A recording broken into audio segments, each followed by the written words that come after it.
wajah-wajah cerah ini. Tanda Allah memberikan kemampuan dalam beribadah. Hari ini sekalian kita berada di kota suci Mekah, di tengah-tengahnya Mekah, di tengah-tengahnya Saudi Arabia, di tengah-tengahnya dunia. Poros bumi itu ada di Mekah, di Baitullah. Dan sekarang kita sedang berada di sini. Disyukuri, ya. Kita dengan baju putih, yang bapak-bapak dengan balutan dua ihram atas bawah. Ini pula yang nanti akan menemani kita menghadap Allah. Bapak sekalian, di dalam sebuah riwayat hadis diterangkan bahwa ketika nanti manusia harinya dibangkitkan dari kubur pada yaumul ba'ts, pada harinya kebangkitan, semua dibangkitkan dalam keadaan telanjang kecuali dua. Satu orang yang berhaji dan berumroh, yang kedua orang yang mati syahid. Orang dibangkitkan dalam keadaan pakaian.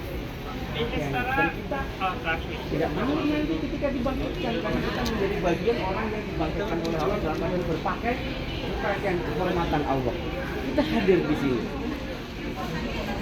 Kemarin saya sampaikan dalam manasik saya membawa Bapak Ibu sekalian ke sini bukan untuk tamasya, bukan untuk jalan-jalan, tapi mendampingi Bapak Ibu semua untuk ibadah. Ya, tadi saya sampaikan hari ini tanggal 1 September sampai nanti tanggal 4 September pada zuhur, manfaatkan waktu yang ada 4 kali 24 jam ini untuk beribadah penuh di Masjidil Haram. Tidak ada tempat yang lebih mulia di muka bumi ini selain Masjidil Haram. Tempat yang dinas oleh Allah, barang siapa dihadirkan di Baitullah, barang siapa dihadirkan di Masjidil Haram melaksanakan tawaf dan sa'i, maka keluar dari Masjidil Haram diampuni dosanya. Kalau waladu yulidu ummihi, seperti seorang bayi yang dilahirkan di ibunya tanpa dosa.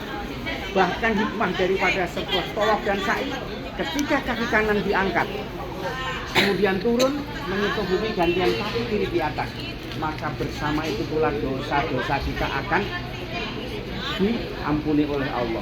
Pada saatnya tahallul nanti kita menggunting rambut, maka satu oleh rambut diberi satu kebaikan dan diberi satu ampunan.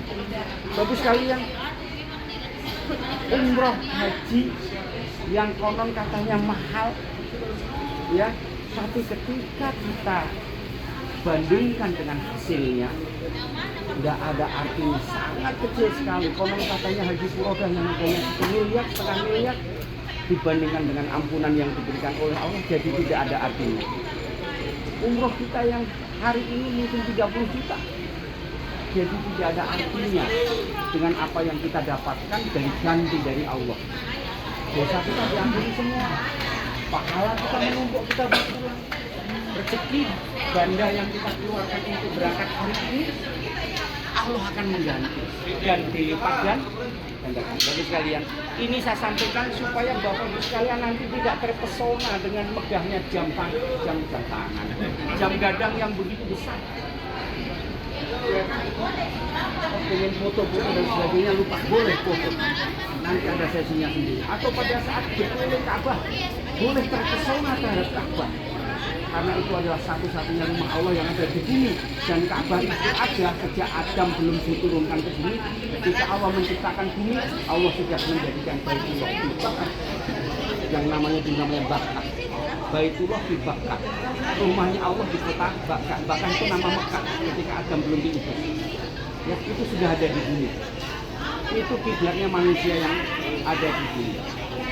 Jadi saya 21 tahun yang lalu ketika pertama kali saya berhaji, ketika saya di Baitullah, semalaman saya begadang, saya ngomong sama kiai saya, Pak Kiai Kasmudi, Pak Yai, saya mau geser sholat. Saya itu saya belum 30 tahun haji pertama, sholatnya ngadep ke barat terus. Saya pengen nyoba sholat menghadap ke selatan, pengen sholat ngadep ke timur, pengen sholat ngadep ke utara. Tadi siapa yang nanya saya?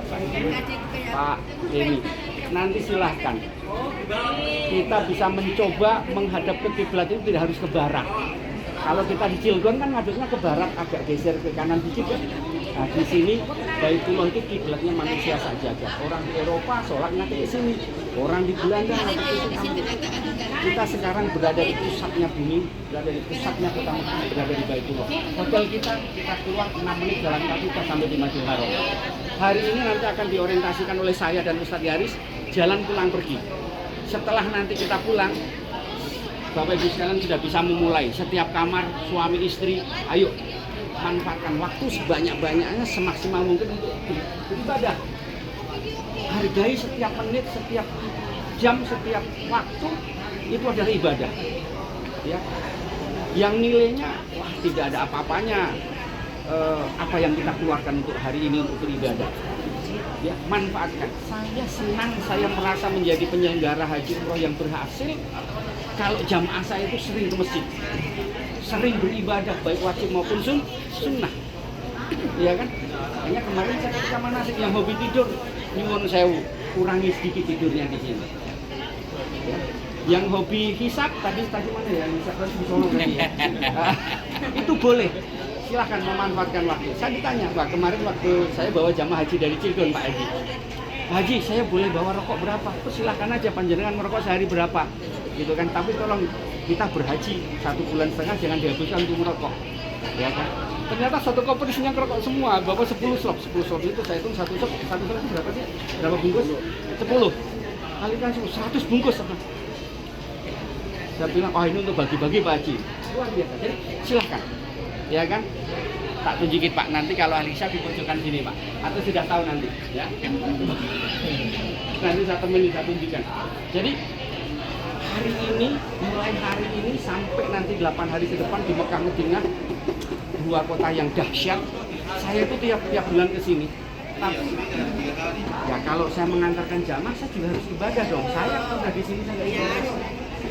Saya nggak boleh kalah sama jamaah saya, gitu kan?